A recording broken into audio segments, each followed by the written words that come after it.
दुसरीकडे आपण उल्लेख केला की अंबरनाथची परिस्थिती बिहारसारखी होते. हं.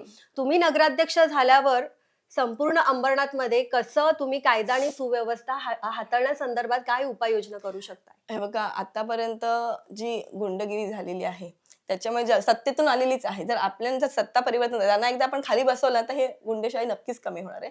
आणि जे काय आहे ते कायदा आणि म्हणजे पोलीस आणि ह्या मार्फतच झालं पाहिजे. इव्हन तुम्हाला सांगते ह्या गुंडगिरीतून इतकं नशाचा झालं आहे की नशाला प्रोत्साहन दिलं गेलं आहे. आणि मी तुम्हाला सांगते नशामुक्तीसाठी आपण नक्कीच प्रयत्न करणार आहोत. आणि आता जागोजागी मी जातीये ना, तर महिला वर्गांकडून ह्या प्रश्नांना विचारलं जाते मला, की नशामुक्तीसाठी तुम्ही काय करू शकता?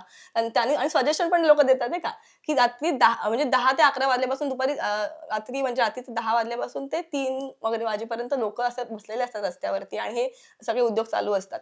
तर तुम्ही पोलिसांची गाडी जरी फिरवली ना, तरी पण भरपूर होणार आहे. का की ती गाडीच फिरत नाहीये. तर बघा, लोकांना माहिती की पोलिसांची गाडी म्हणजे पोलिसांवर विश्वास आहे लोकांचा. फक्त ती गाडी फिरत नाही. तर आम्ही तोच करणार की कायदा सुव्यवस्था आमच्या हातात न घेता त्यांच्यावर जबाबदारी देणार की तुम्ही राउंड मारा. तुमच्या एक राउंडने सुद्धा हे नक्कीच थांबवणार आहे.